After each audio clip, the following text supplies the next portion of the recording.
Inside Southeastern Sports. I'm Jay Lindly, and a little bit different show this week. The last couple of weeks, of course, we've been talking football with Tyler Fenwick. This week, though, time to show off the new sports performance facility here at Southeastern Oklahoma State. And who better to talk about than the strength and conditioning coach, Coach Zachary Fierce. Sir, got a new toy. Talk a little bit about what you have in here to begin with, and how important was it when you took this job to know that you were going to be able to basically have a hands-on approach in getting to build something like this? So obviously, to start out, is important. This is one of the big reasons that when it really comes down to it, really that I was lured in here, I guess, if you want to say that. But this is huge. This is an opportunity that not very many coaches ever get to do at Division II.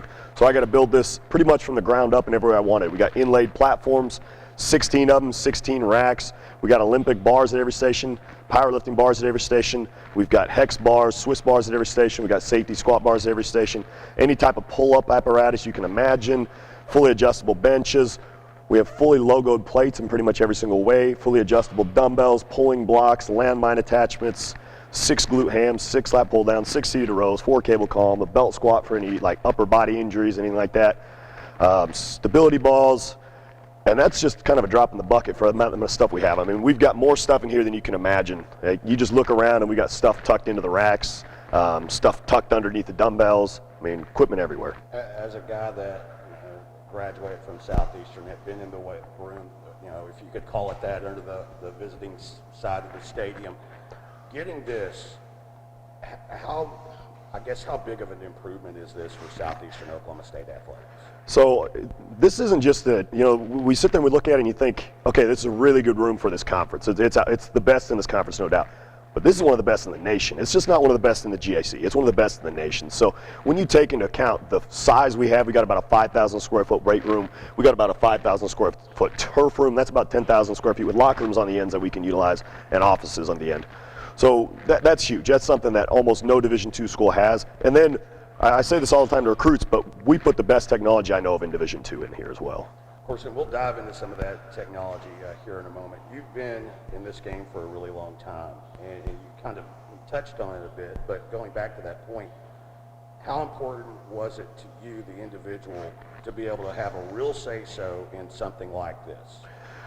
I think that's really important because this is not the first room I've helped build. So when it really comes down to it, I think it just gives you a little bit more of what I want to do. Because if you set up a room, it's going to be set up for the coach. And so the way we set it up with me and my assistants, we wanted to make sure that it worked for us and the way we do it. Now I think any coach could come in here and use this room, but I think it's very specific for the way we do things, that you're able to go from one station to the next. We can have 2 bars going at the same time. We don't have to sit there and say we can bench press and do RDLs, and we can do those back and forth without having to worry about only having 1 bar per station. We can do all sorts of stuff like that.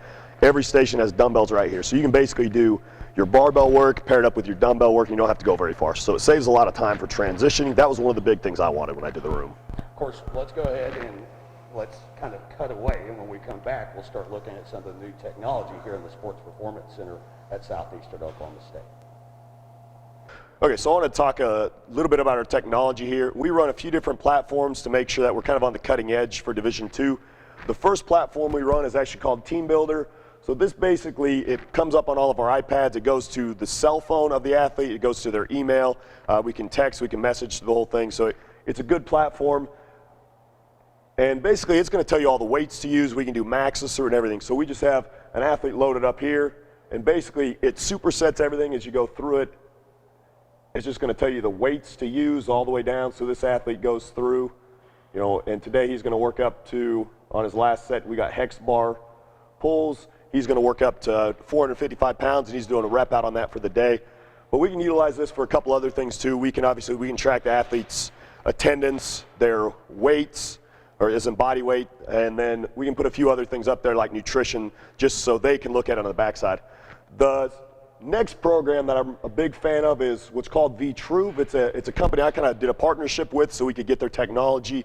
It's basically a velocity-based training, or a VBT platform.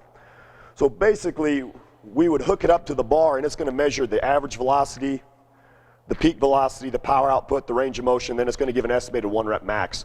All of those are important for certain areas. So as we go through, obviously imagine that the bar is being moved, but it's going to give us a look, something like this. And if we end the set, it's going to give us all those metrics we just talked about of as far as our average velocity, our peak velocity, power output, range of motion, and an estimated 1 rep max.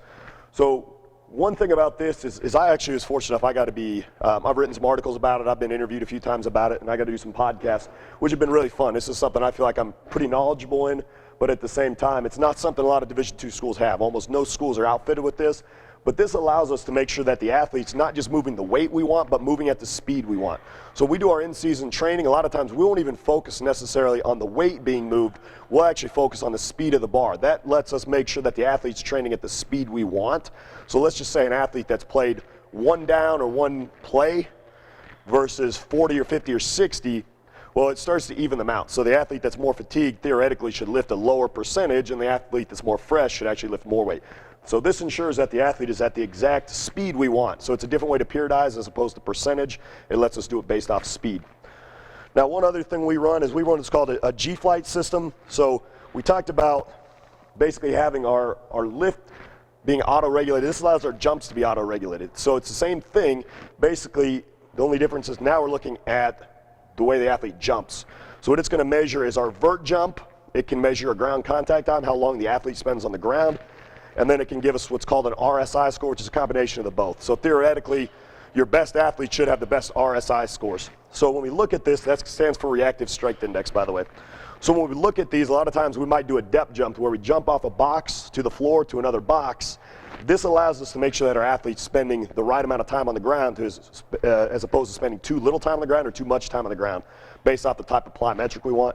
The other thing we can do is we can basically use that just to measure verts. And there's a few other apparatus, or a few other reasons we can use it, but those are the 2 main ones we use it. So now we're in the turf room here at the sports facility, and Coach, how for this gives athletes the ability to work on turf, rain or shine.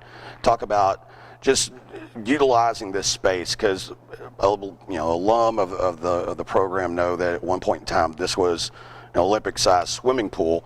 That kind of ran its course, kind of out of date. To be able to use this whole space to train your athletes, how much of an advantage is it? Obviously, it's a huge advantage. We actually, like football right now, even though it can be nice outside, because it's a faster transition, we can run in our regular tennis shoes and our lifting shoes. We'll actually do, every Monday, we do our sprint work in here, our linear mechanics, stuff like that. So we do that every single Monday, rain or shine. We have the football field, but we can keep guys separated in here fine. It's 40 yards long. It gives us an opportunity to really work on our shorter bursts. Typically go about 20 yards in here. But not just that, we actually utilize this room just as much for plyometrics. We use it for warm-up, cool down. We have buffers, we have PVC pipe, we have foam rollers, we have lacrosse balls, softballs, all sorts of stuff that our athletes use to roll out with, stuff like that. It's probably utilized as much for actual recovery, which is a huge thing to talk about all the time. We got to sit there and we got to make sure that we recover. We can work as hard as we want, but if we don't recover, we're not going to do very well. Our performance will continue to drop down. Well, that's one thing when you and I first met, and I think you said this maybe the first time in an interview, and maybe it was just off camera, that part of your job isn't just the strength part, it's the conditioning part, injury prevention. Yep. So obviously our number one goal is injury prevention. So we have to look at a whole lot of things. This room makes it a whole lot easier. We make it a whole lot easier over here, because if we've got 2 teams in here training, 2 smaller teams taking up the whole room, it's not like we can have an athlete in here rolling out or buffing out or stretching out or doing something, or just even extra work over here. It gives the athletes an opportunity to come in and do extra, whether it's stretching, rolling, buffing, or even extra abs or whatever it may be. So I'll get you out of here on this. Obviously, this year with coronavirus has posed a lot of challenges. What have been some of the challenges you faced as the strength and conditioning coach? So I know this seems really simple, but masks are one of the more difficult ones, because it's hard to breathe in them. So I mean, if you're doing max sets of squats, it's very difficult to breathe in the mask, and the rules are we have to have them on. So it does become difficult. Our guys don't like them. Our females don't like them. That's probably one of the hardest things. And obviously we have to distance. We've had times where we get questioned about how we move things around, but our workouts are always designed that you'll never be in one spot for longer than a minute or so. We're constantly moving, because that's one of the things that allows us to make sure if we're in the same vicinity as someone for 15 minutes, even with the mask on, you're technically in exposure with corona. So we make sure that our athletes are moving from station to station. So we make sure, usually right now we do 3 movements and we rotate them through. So one will involve being in the turf room, That way we can make sure that they're doing, it might be something barbell, dumbbell, and then they're in here. So they're constantly rotating around, so they're keeping their distance from other guys and not just staying, right next to someone for 15, 20 minutes on end. Again, talking with strength and conditioning coach Zachary Fears. Coach, do appreciate you taking the time for showing off the new facility. I know you're extremely proud of it. I know the university is, and look forward to the results that it reaps here coming up once we finally get to play ball. Yes, sir. Of course, right there, Coach Zachary Fears. I'm Jay Lindly. Till next week, you've been watching Inside Southeastern Sports.